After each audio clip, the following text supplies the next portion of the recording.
All right, welcome to the Explainer. India is right in the middle of this massive tech revolution, but it's happening on two tracks at the exact same time. While the country is going full steam ahead, rolling out 5G to every last corner, it's also in a dead sprint to invent the future of 6G. So let's dig into what this really means on the ground.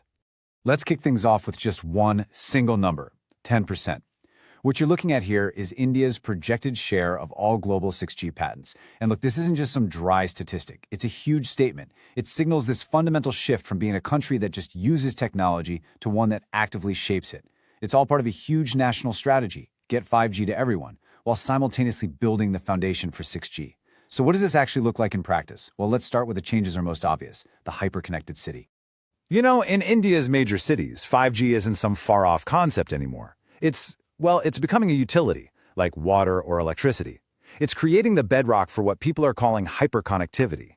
And this is where it gets really interesting, right? We're seeing 5G woven into the very fabric of urban life. You've got AI-powered smart traffic systems managing congestion in real time. Then there's 5G fixed wireless access, which is a total game changer. It brings super fast internet into homes and offices without having to dig up a single street to lay fiber.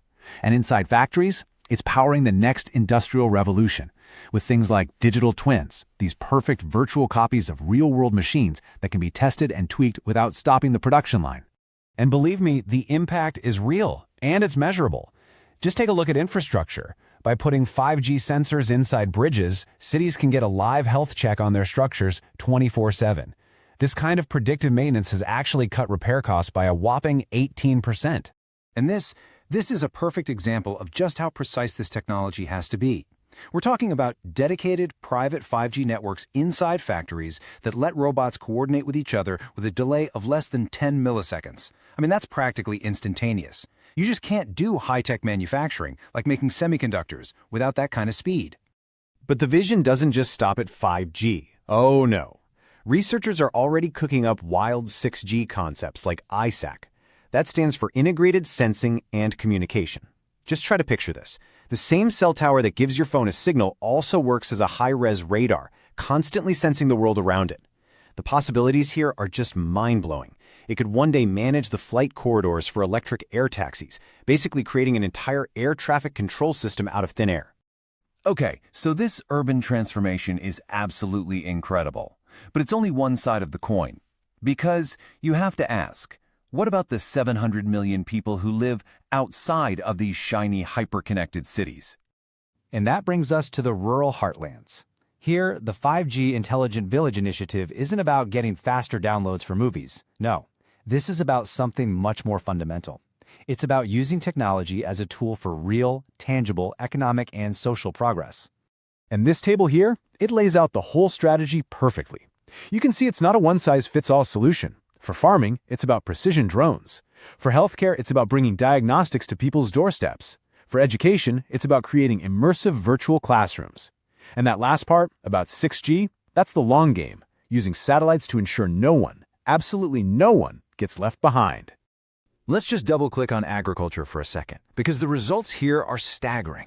We're talking about 5G-connected drones that can analyze soil and deliver water or fertilizer with surgical precision. The results speak for themselves, a 15% jump in crop yields and using 20% less water. That is a huge, huge win for both farmers and the environment. So, what's the big idea here? It's the technology is making distance irrelevant. A person in a remote village can get diagnosed by a top specialist in a city, all through an AI-powered kiosk.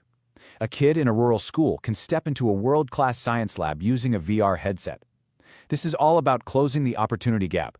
So, you might be wondering, is this all happening by chance, or is there a grand strategy holding it all together? Well, it's definitely not random. This is all being guided by a massive national strategy called the Bharat 6G mission, and the ultimate goal is to achieve strategic sovereignty in technology, which is a fancy way of saying India wants to be in the driver's seat of its own technological future. And this quote right here, it gets straight to the heart of the mission. We're talking about a complete paradigm shift, from being a country that follows global tech standards to being a country that actually sets them. So the whole strategy is built on three main pillars. First, locking down the right radio frequencies, or spectrum, for 6G. Second, building an indigenous stack, which means funding homegrown startups to create Indian-made hardware so the country isn't reliant on others. And third, a big focus on green telecom, making the entire network sustainable, maybe even using self-powering cell towers. Okay, so we've looked at the city, the village, and the national strategy. Let's bring this all the way down to a personal level. What does this actually mean for you?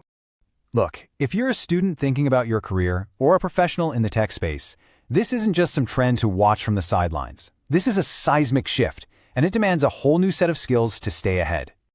This checklist here is basically your roadmap to staying relevant. It's not enough to just understand networks anymore. You've got to master the AI that's being built directly into the network. You need to get your head around edge computing, which is all about processing data super close to where it's created. And maybe most importantly, you need cross-sectoral literacy, the ability to see how all this tech connects to farming, to medicine, to finance.